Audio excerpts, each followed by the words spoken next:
Mak dah pesan, tutup lampu, kipas, TV bila dah tak guna.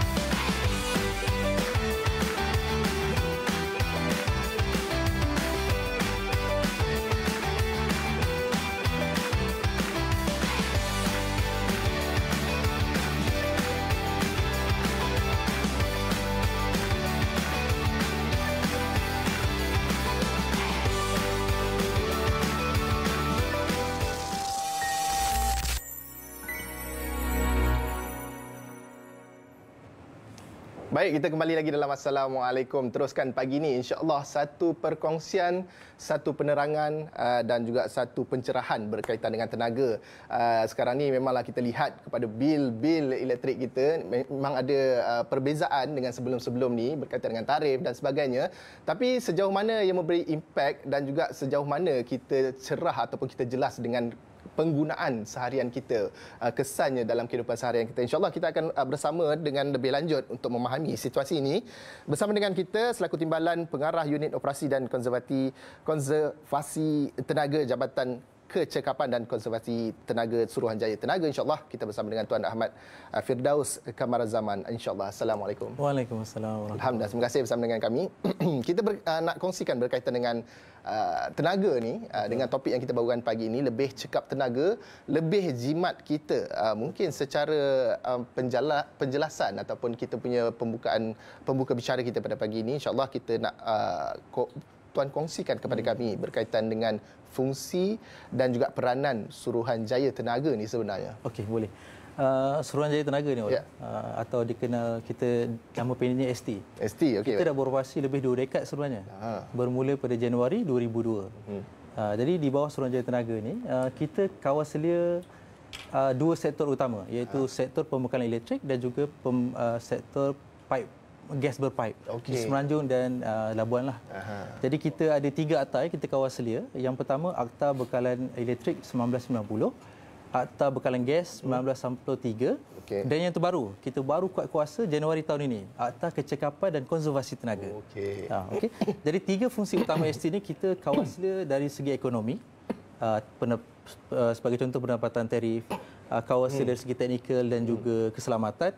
Di samping itu, kita juga menggalakkan dan mempromosikan penggunaan tenaga secara cekap dan selamat. Itu sebut sedikit tentang Suruhanjaya Tenaga. Bermakna sekarang ni dah ada 3 lah yang dikawal selia oleh ST sendiri. Dan mungkin Tuan juga boleh jelaskan kepada kami dan juga penonton-penonton apa sebenarnya yang dimaksudkan dengan penggunaan tenaga secara cekap. Penggunaan tenaga dengan cekap ni bermaksud kita menggunakan tenaga pada kadar yang minimum untuk melakukan kerja yang sama. Dengan erti kata lainnya, kita tidak melakukan sebarang pembaziran. Senang contoh yang kita nak tengok, kecekapan tenaga dia input dan output. Jadi untuk menghasilkan satu output yang sama, kita menggunakan tenaga yang kurang. Itulah kecekapan tenaga. Tapi penting untuk kita faham, kecekapan tenaga dia tak boleh menjejaskan keselesaan, keselamatan dan juga alam sekitar. Sebagai contoh, kalau kita tengok di sini, di set ni kan, selesa, sejuk kan. Kalau kita kata kita nak turunkan tenaga, kita tutup aircon, kita guna kipas. Tapi itu tak cekap tenaga. Jimat tapi tak cekap tenaga. Kalau nak cekap tenaga macam mana? Kita laraskan suhu.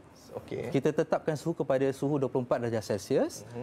Bila kita tetapkan suhu optimum ni 24 darjah Celsius, kita masih selesa, tapi tenaga yang digunakan adalah lebih kurang.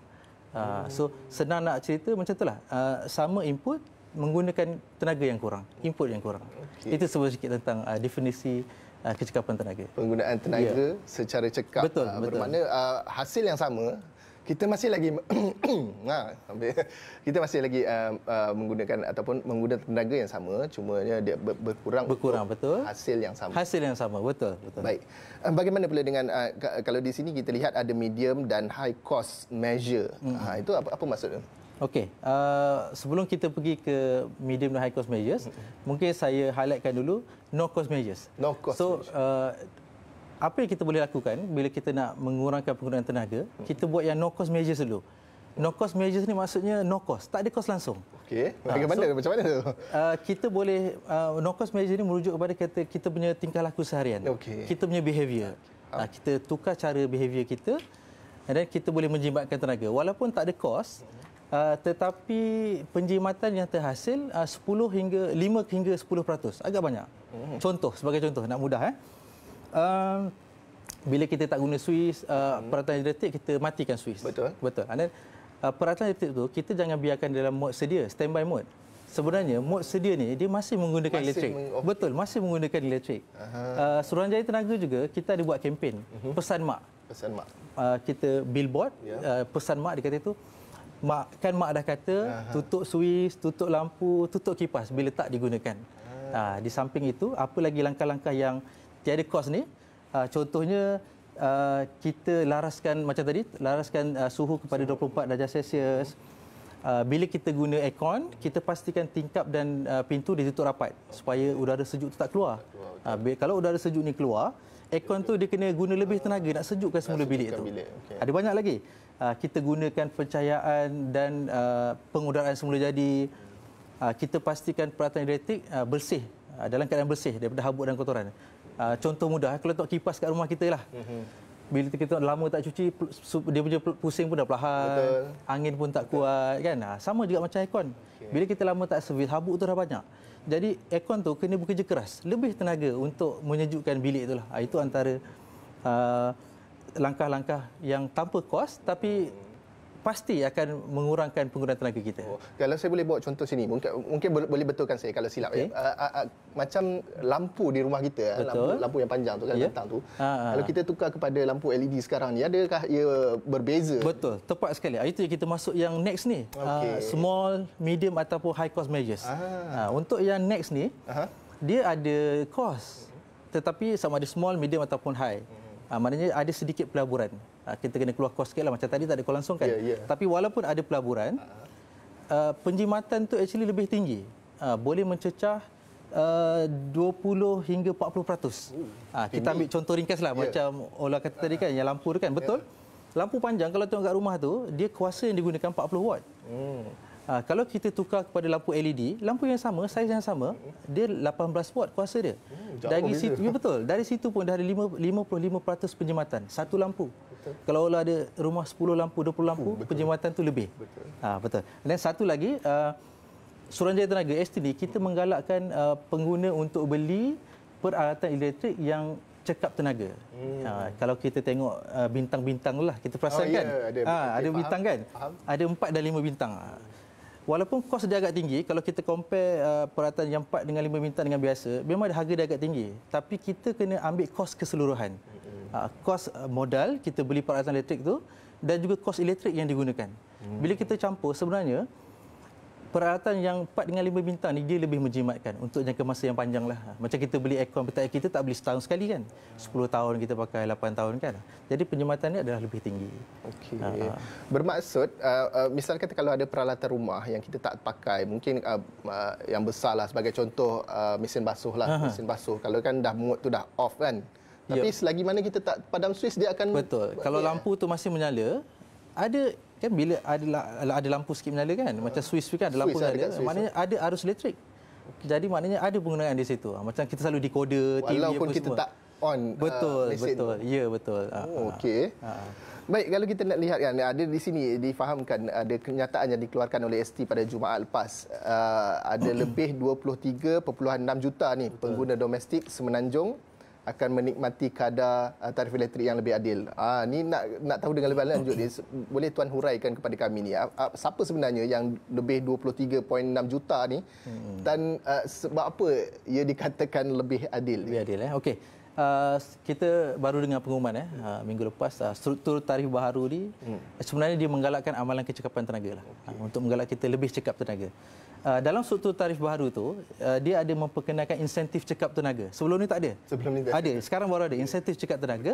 Dia untuk pengguna yang menggunakan elektrik di bawah 1000 kWh. Itu yang dianggarkan 23.6 juta tu. Dengan itu pengguna domestik macam kita ni yang menggunakan elektrik di bawah 1000 kWh sebulan, kita tak akan terkesan dengan pengumuman ni dan yang perubahan struktur tarif baru ni. So jangan risau. Paula jangan risau. Okey. Walaupun saya pegawai ST, saya juga adalah pengguna. Kita semua adalah pengguna. Betul. Ya, betul. Saya pun sebenarnya ragu-ragu juga. Betul ke tak ada efek ni? Jadi apa yang saya buat? Saya tengok bil lama saya ambil bil Januari sampai Mei. Kita ada dalam apps semua ada kan. Saya ambil bil tu, saya guna struktur baru.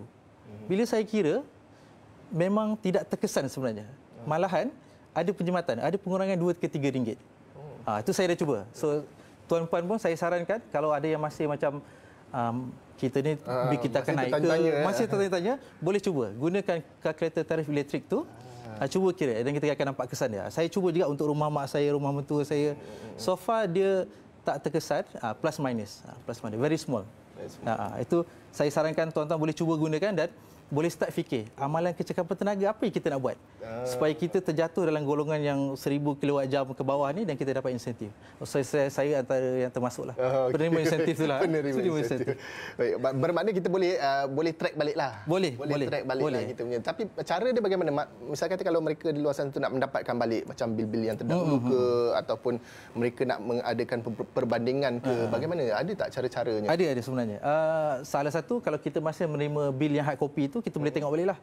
Macam saya tak guna hard copy because kita nak jimatkan kos, rugilah kita paperless. Paperless. So kita tengok dalam apps MyTNB tu, kita boleh tengok bil kita yang 6 bulan ke belakang. So boleh tengok berapa penggunaan sebulanan kita, kira guna kalkulator tu kita akan nampak perubahan dia. Boleh cuba yang tu. Okey, dan kita nak tanya juga antara sumbangan kita lah. Adakah sumbangan kita ni sebagai pengguna membawa perubahan, tak kira lah yang besar ke, yang kecil ke, kepada industri pembekalan tenaga ni? Betul. Ya, semestinya iyalah. Mungkin kita nampak sumbangan kita sebagai pengguna ni kecil untuk sektor pembekalan elektrik. Tapi sebenarnya impak dia adalah besar.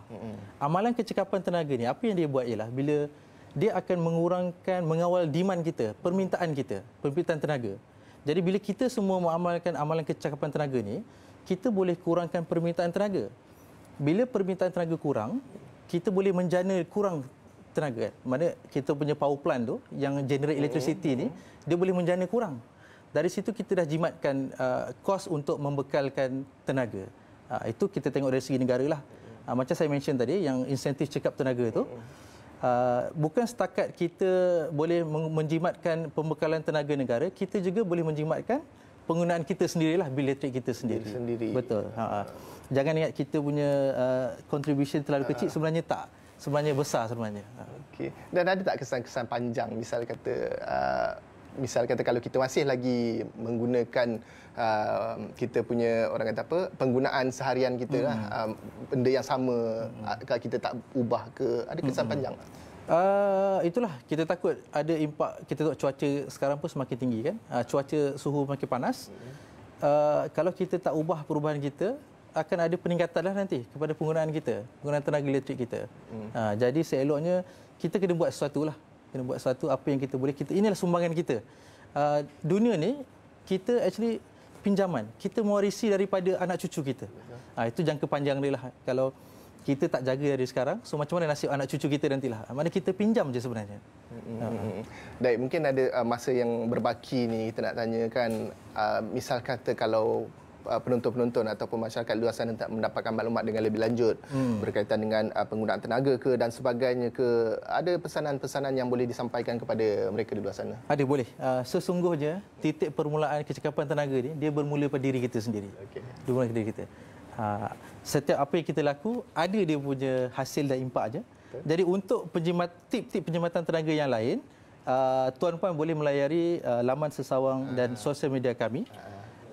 Laman web www.st.gov.my, Facebook page Suruhanjaya Tenaga, dan kita juga ada Instagram, Twitter dan TikTok st_Malaysia.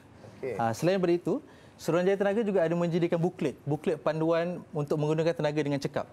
Dia ada 2 versi, bahasa Melayu dan bahasa Inggeris. Nama dia, buklet ni bertajuk Jimat Tenaga Lestarikan Alam Sekitar untuk Masa Depan. Mana dapat tu? Okey. Kalau yang bahasa Inggeris juga, Save Energy, Save the Environment for the Future. Okay. Ini boleh didapati di laman Sesawan Suruhanjaya Tenaga, www.st.gov.my/tips cekap tenaga. Percuma. Boleh buat turun ni. Betul. Dan akhir kata, nasihat kami untuk penonton, jadilah bijak tenaga, gunakan tenaga dengan cekap, selamat dan berhemah untuk diri kita dan generasi akan datang. Anda cekap, anda jimat. Itu dia. Lebih cekap tenaga, lebih jimat kita. InsyaAllah kita ucapkan jutaan terima kasih kepada Tuan Ahmad Firdaus Kamarazaman, Timbalan Pengarah Unit Operasi dan Konservasi Tenaga, Jabatan Kecekapan dan Konservasi Tenaga Suruhanjaya Tenaga bersama dengan kita. InsyaAllah pada pagi ini jelas supaya apa yang dikongsikan, apa yang disampaikan pada pagi ini supaya kita lebih berjimat, supaya kita meneliti kepenggunaan kita seharian, bagaimana supaya kita dapat orang kata apa, menjimatkan tenaga lah. InsyaAllah. Terima kasih sekali lagi. Boleh follow segala laman media sosial yang dikongsikan sebentar tadi. Ada juga hotline di situ. Misal kata kalau ada sebarang kemusykilan ke ataupun nak maklumat lanjut ke, kalau nak minta tolong kira boleh ke? Boleh call ke? Kalkulator tu memang senang. Masuk je. Masuk senang. Keluar semua. Betul. Jangan risau. Baik. InsyaAllah terima kasih sekali lagi. Kita ucapkan. Gini dia. Ada yang nak ditunjukkan. Ni dia kalkulator bil elektrik. Yang boleh ada kod QR dekat tu, boleh scan saja. Nak tahu dengan value, insya-Allah senang saja kira di situ. Dan kita ucapkan terima kasih sekali lagi, semoga segalanya dimudahkan urusan insya-Allah. Dan kita nak berhenti berehat, insya-Allah kita akan kembali lagi selepas ni dalam Assalamualaikum. Teruskan bersama dengan kami. Terima kasih banyak.